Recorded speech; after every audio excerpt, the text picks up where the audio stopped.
Greetings and salutations. Welcome to Knife Chats with Tobias.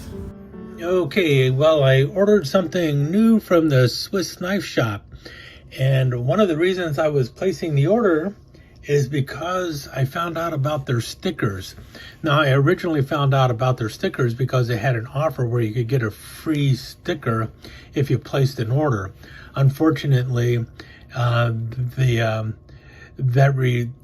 the offer was for like a 24-hour period, and at that exact point in time I was unable to actually place an order, because if I did place an order at that time, there's a very good chance that the item would have gotten stolen by porch pirates. So I had to wait until a more opportune time came up to place the order for the stickers.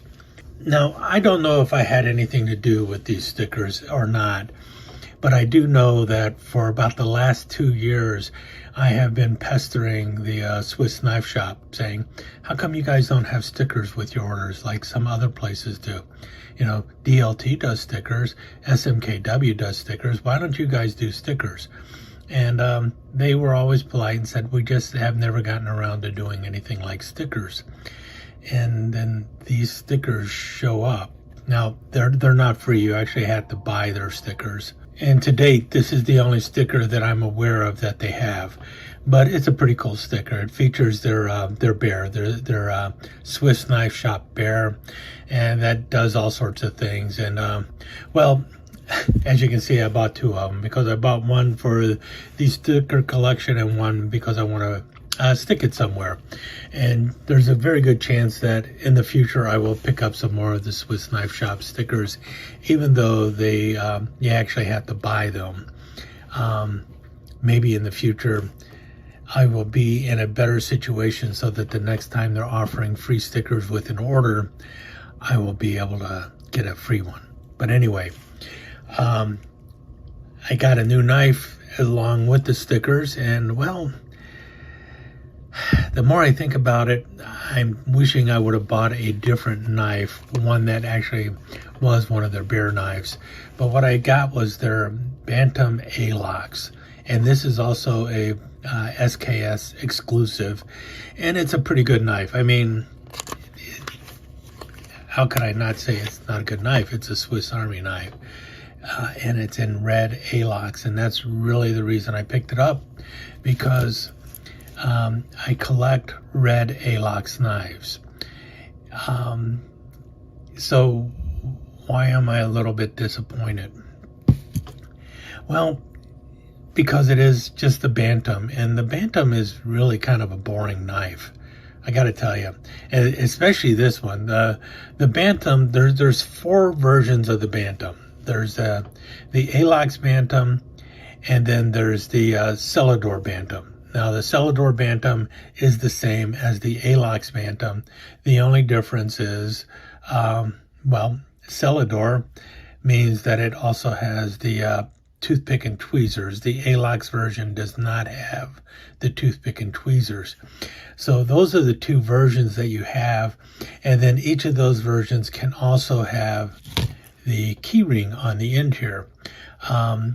However, this one does not have a key ring, and that's one of the reasons I was really wondering, do I want to pick this up or not, because it doesn't have the key ring. The Celador can also be with or without the key ring. Now, I know a lot of people like knives without the key ring, but quite frankly, I would have preferred this to have the key ring, but the Swiss Knife Shop opted not to have the key ring on there, which is fine. Like I said, a lot of people prefer it that way. What you have in the Bantam is just your main blade. It's on an 84 millimeter frame. And then you also have the combo tool. Those are the 2 blades you have on there. So your combo tool has your small screwdriver, can opener, cap lifter, and wire bender blade there. It's got a good strong half stop going on. And that's it. Those are the only blades you have on there. And, you know, for the minimalist out there, that's going to be really great. It's a 1 layer Victorinox knife. And like I mentioned, the only reason I picked it up is because it is in red Alox. And I'm trying to collect everything in Victorinox that is in red Alox, and that's why I grabbed the Bantam. The fact that it is a Swiss Knife Shop exclusive means also you're not going to find a lot of red Alox floating around unless Swiss Knife Shop is making, tens or 20,000s of these. Who knows how many they're actually going to be producing. But, it is a well-made knife, and a lot of people are going to be a lot more excited with the knife than I am. But for me, the Bantam is really about the most boring knife that I have in my Swiss Army knife collection. More boring than the Waiter, because, well, the Waiter has the corkscrew on the back. Of course, the Waiter is not in Alox, so you're not going to have that. But that's really the difference between a Bantam and the Waiter, is the Bantam does not have a corkscrew. The Waiter has a corkscrew combo tool. And then the other knife that you could compare this to, or what I would really like to have seen instead of the Bantam, is this right here in red Alox. That would have been a fantastic knife, sort of Swiss Knife Shop to come out with. And it's also a knife that is no longer being made today. And it is a 2-layer, and it's basically the Bantam with an added wood saw on the 84mm frame. So I think that would have been a much cooler knife than the Bantam. Again, a lot of people are going to be more than happy with this. But the reason I picked it up is because red Alox. It's the only other 84mm red Alox knife that I have. I would love to get a couple more red Alox 84mm knives. If that were to happen, I would probably be a little happier with the Bantam being in the collection. So maybe some more of those will show up. But this is the other one. This is the Cadet. That's your standard.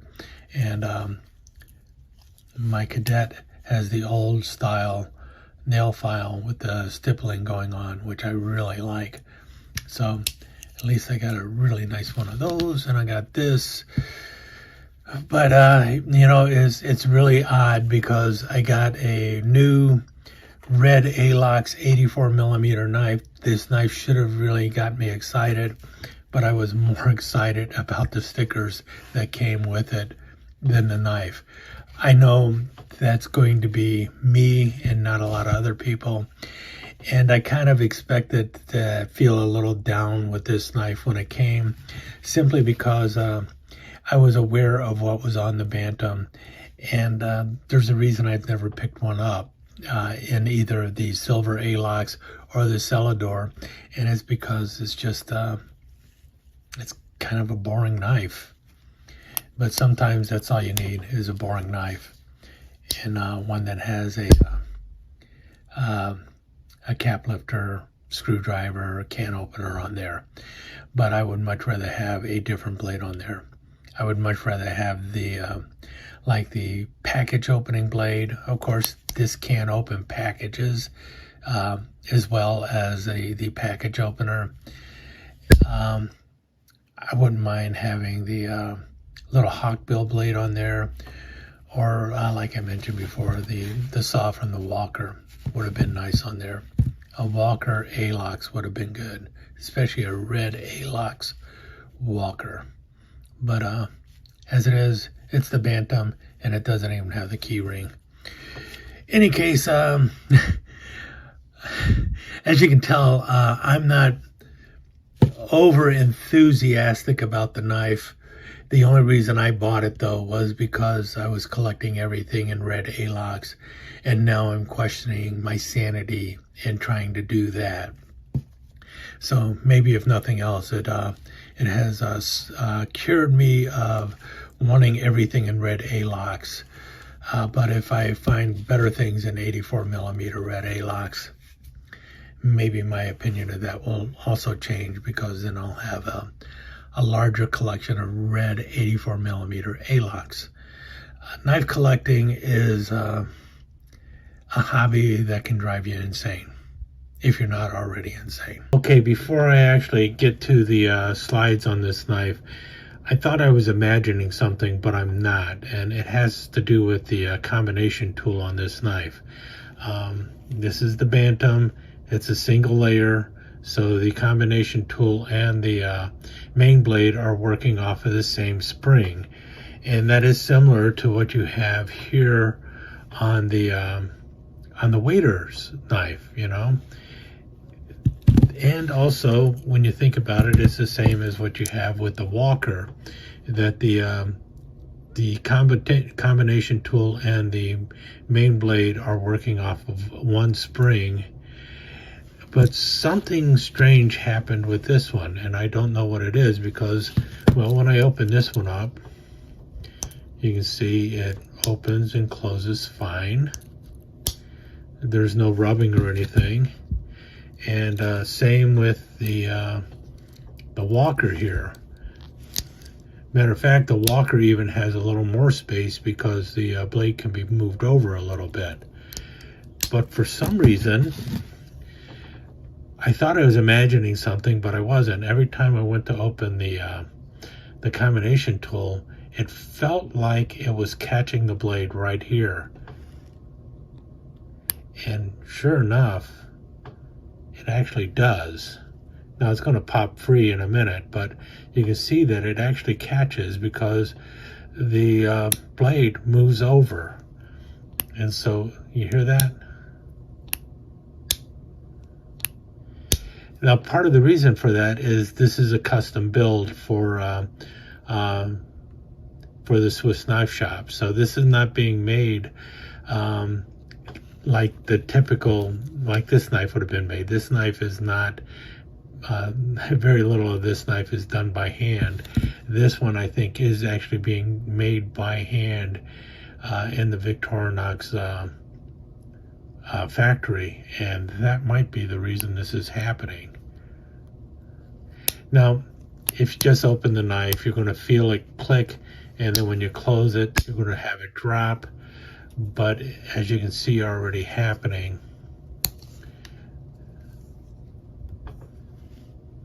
there is that little line forming from blade rub. So yeah, I'm kind of surprised. This is the first new Victorinox knife that I've ever had that had blade rub straight from the factory. I don't know if that's the case with all of the Bantams, you know, all of these red Alox Bantams, but it is definitely the case with this particular one. It's not a big enough deal for me to send the knife back, but I thought I would warn you that you might actually even get blade rub with this. One other reason that, you know, a little bit of a disappointment with my red Alox Bantam. I wouldn't have bought it to begin with if it wasn't for the fact that I was just trying to pick up everything in red Alox, especially considering 84mm red Alox knives are not that common. Anyway, let's go to the slides.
let me take just a second to thank you once again for dropping by and spending a few minutes here at Knife Chats with the Pious.